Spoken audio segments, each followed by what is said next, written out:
First dip, that's basically a preparation for bump, and it's very important to make it right.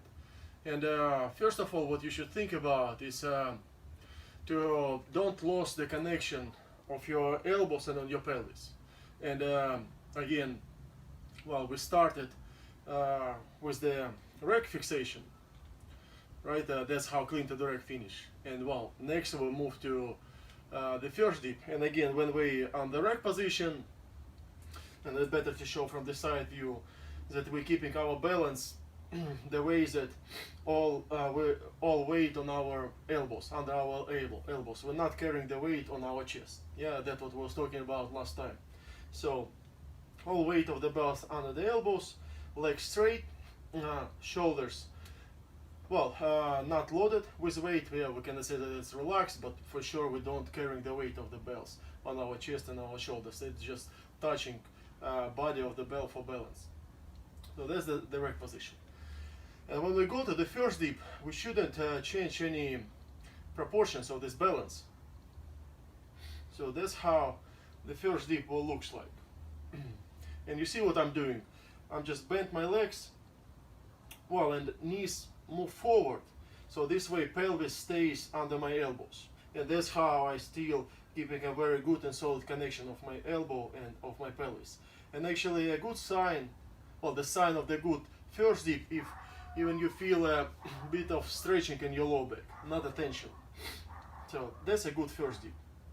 Because one of the mistake in the way is to do first dip when we start to lean back and move the weight on our chest with kind of idea to then push it from the chest. But that's how low back will get tighter and tighter, and it will be harder to breathe because again you're carrying the weight on your chest. So I don't recommend to do bump this way. So again, from the rack position, what you should do is keep the whole weight under your elbows still, bend your legs, keep pelvis under the elbows, and feel the nice stretching on the low back. When we go to first dip, even we move our knees forward, we still feel the weight on our heels. It don't mean that we move weight to our toes when we move knees forward. No, we still stand solid on our heels and load our legs. And it's actually good to feel the weight of the belts, actually how heavy or light it is by your legs when you're on the first dip. You shouldn't skip this fast. Because actually one of the mistakes, I think, when athletes trying to make this first dip quick and basically bounce the elbows, something like this. So they basically kind of losing elbows for a moment on the way down to the first dip and then bump these elbows. And this style not allows you to feel actual weight of the belts, and that's why the effort and strength of your bump is random. So when your legs don't know how heavy these elbows with belts, so which effort they will make, right? So that's why it's always will feel a bit weird, or it will be too much, or it will be not enough. So that's why I recommend to keep your elbows connected, and again have all weight of the belt under your elbows. And when you will be on the bottom of the first dip, your legs, your body will know exactly like how much work they should make to make this belts fly. And I think that's how your bump will be very accurate and well as it should be. I will show you now how it looks with kettlebells.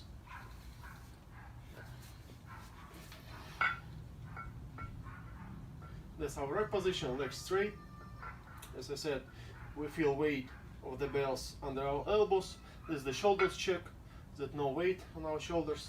And again, when we're ready to go to the first dip, that's what we do.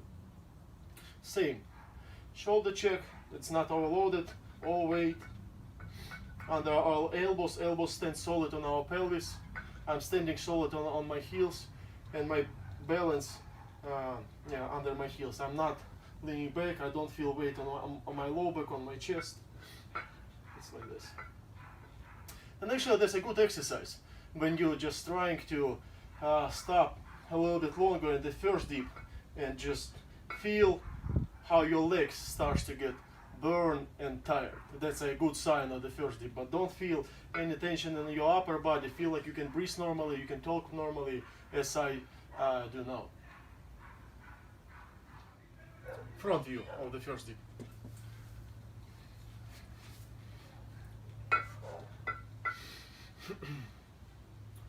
So again, that's a rack position when our legs straight, shoulders relax, and first dip.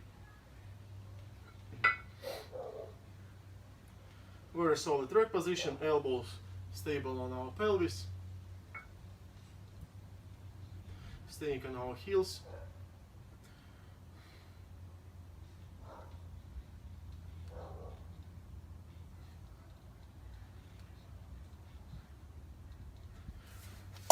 And when the first dip is done, it's time to do the bump. For effective bump, you need your quads. You don't need your low legs.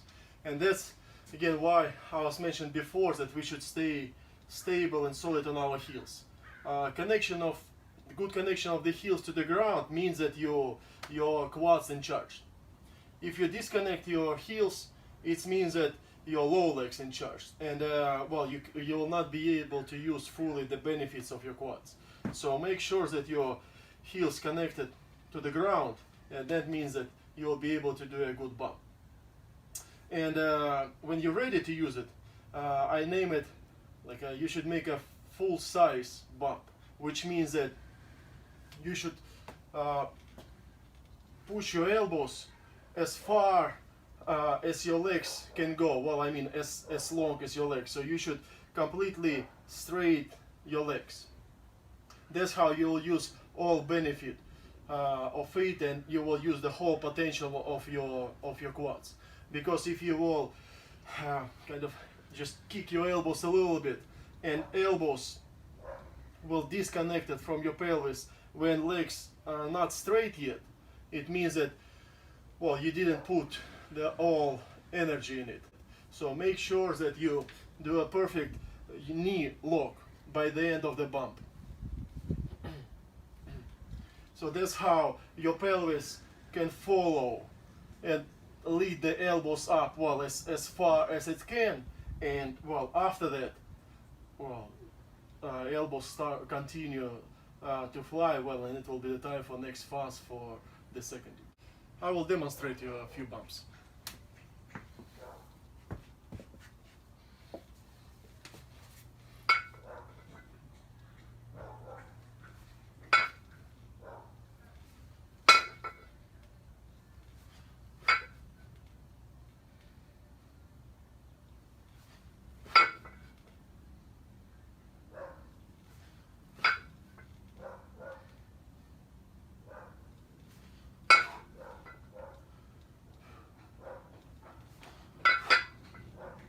That's actually also a good exercise to do, just practicing and trying to feel this fly of the bells and feel no tension in your arms. Front view.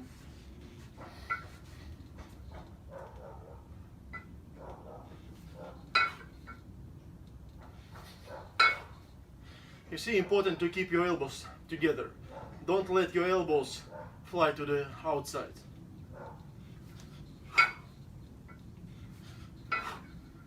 Keep them narrow and close to each other. Direct them forward, not to the side.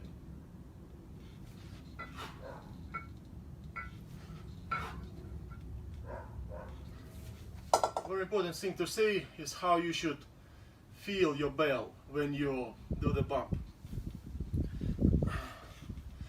And there are actually even some problem for beginners and some forearm discomfort, mostly because of just a wrong way to, well, to keep the bell on the rack position and doing bump.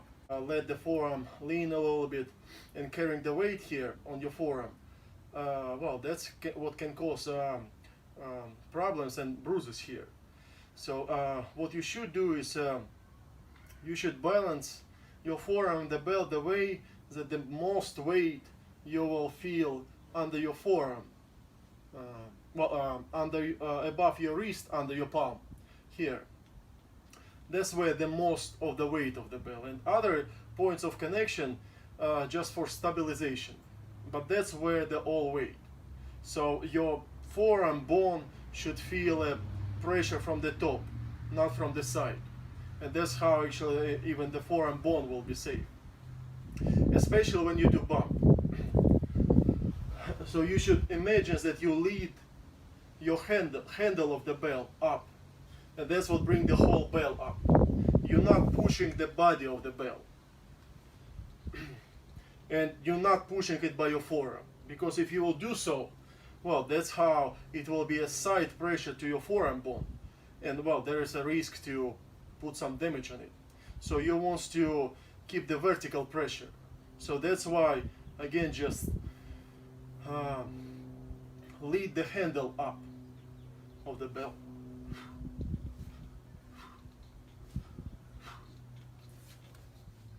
Wants to show you a visualization example, and if you will imagine that that's your forearm bones. Well, there's actually two of them, but yeah, let's say there's the bone, and if we apply the vertical pressure on it, you see it's quite firm and stable.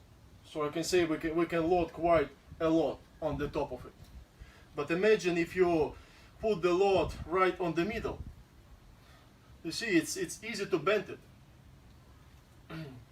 And if it's fragile, so well, that's how you can even broke it. So again, just apply the weight and force on the top of the bone and make sure that it's go through it vertically. That's how, well, you will not have any discomfort in your forearm. We'll demonstrate you a few repetitions again.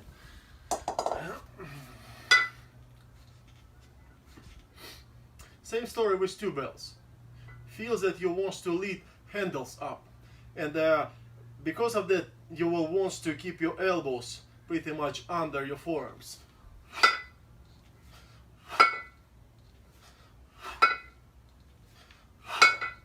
Because again, if you will try to push the body of the bell by your forearms, that's actually why your elbows will get wide. You know, something like this. Well, I'm not a great demonstrator of the technique that I feel wrong, but again, you don't want to push the body of the bell, and you actually also don't want to push it with your shoulder when you disconnect your elbows or by your biceps. It's nothing about the body of the bell, that's about the handle. So you're holding the handles by your hands, and I said that's all weight right above your wrist, and that's how you lead the bells up. You just push the handles and bell follow.